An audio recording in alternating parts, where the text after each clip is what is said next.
headlines for the news update today, the 3rd of November 2022.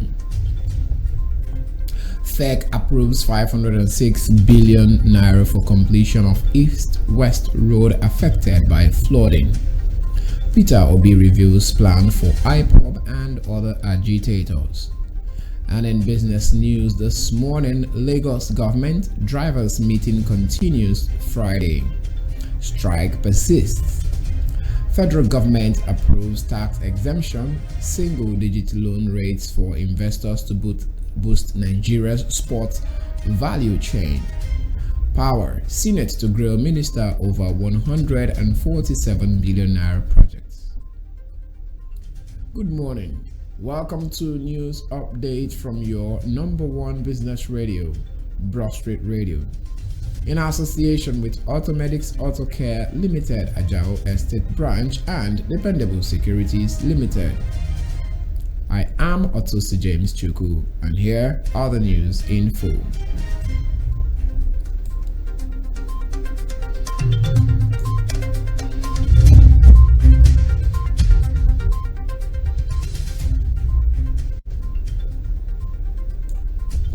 As part of its effort to fix roads destroyed by the recent flooding incidents across the country, the federal government has approved 506 billion naira to complete sections 1 to 4 of the East-West Road.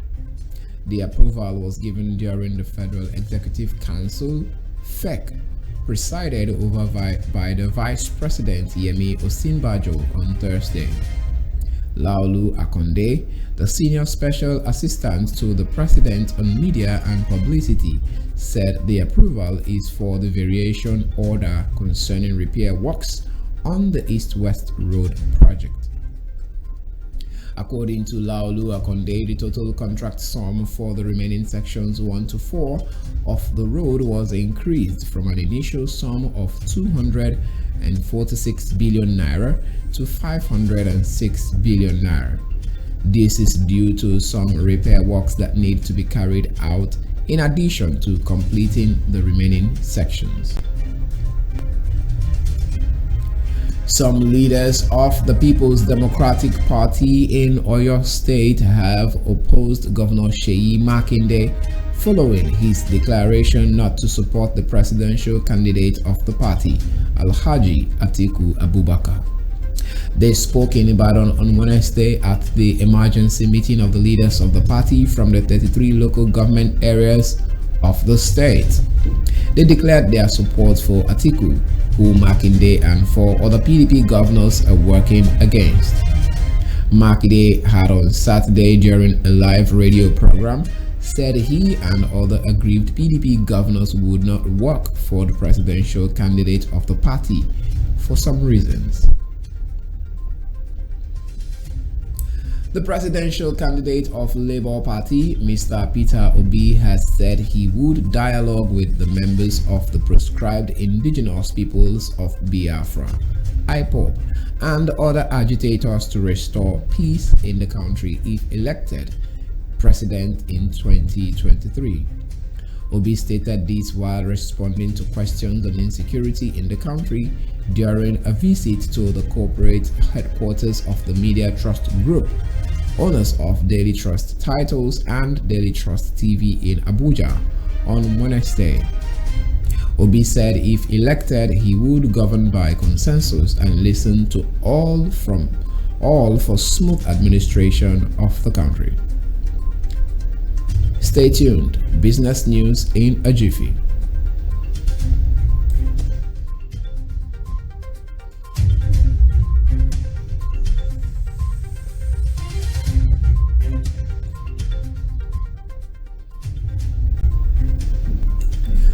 And now to business news this morning. The meeting of the Lagos State Government representatives with striking members of the Joint Drivers Welfare Association of Nigeria had been adjourned till Friday. This is also as JDWAN has said that its strike action also continues pending the Friday meeting. These were disclosed in a statement issued late Wednesday by JDWA and national leader Abiodun Akintade some hours after the drivers' meeting with the statement government represented by the Permanent Secretary, Ministry of Transportation, Abdul Hafiz Toriola. JDWAN thanked the drivers for steadfastness, loyalty, and dedication to this struggle for our freedom. The strike action has since caused inconveniences for commuters who could not easily navigate through their daily routes from the first day of the strike. The Nigerian government has approved tax exemption and rebate for 5 years and single-digit loan interest for sports investors under the National Sports Industry Policy (NSIP). This was disclosed in a statement by the Federal Ministry of Youth and Sports at the end of the Federal Executive Council meeting held on Wednesday. The policy will also support athletes through an Independent Athletes Welfare Fund (AWF). The Senate Committee on Power on Wednesday summoned the Minister of Finance, Budget and National Planning, Dr. Zainab Ahmed, to explain why 147 billion naira was included in the capital project of the Ministry of Power. The chairman of the committee, Senator Gabriel Suswan, issued the summons during the budget defense of the Ministry of Power, claiming that the committee could not explain how the fund for the bilateral and multilateral project in the power sector was being expended. According to Suswan, the actual capital budget of the Ministry of Power for the 2023 fiscal year is 44 billion naira, while 147 billion naira is meant for bilateral and multilateral projects. This is news update from your number one business radio, BroadStreet Radio, in association with Automedics Auto Care Limited, Ajao Estate Branch, and Dependable Securities Limited. Before we go, a recap of the major stories.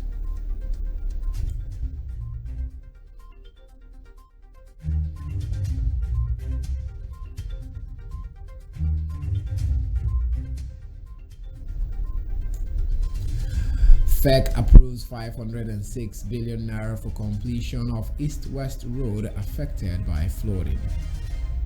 Peter Obi reveals plan for IPOB and other agitators. And in business news this morning, Lagos government drivers meeting continues Friday. The strike persists. Federal government approves tax exemption and single-digit loan rates for investors to boost Nigeria's sports value chain. Power. Senate to grill minister over 147 billion naira projects. Enjoy the rest of the day. I am Otosi James Chuku, and you're listening to your number one business radio, BroadStreet Radio. Do well to follow us on all our social media platforms. Follow and like our page on Facebook at BroadStreet Radio NG. Join the conversations on our Instagram and Twitter handles at BroadStreet Rad. Subscribe to our YouTube channel, BroadStreet Radio NG on YouTube. And our website is www.broadstreetradio.com. You could also reach out to us via WhatsApp on 0809 791 0074. For sponsorship and advert placement on BroadStreet Radio, the numbers to call are 0809 791 0073 or 0803 436 1400. You could also send a mail to hello@broadstreetradio.com, or you visit our office at 195 Ikorodu Road by Palm Grove Bus Stop. Unibrown House is the building. Don't forget to download BroadStreet Radio mobile app on your mobile devices so that everywhere you go, you can carry BroadStreet Radio along with you.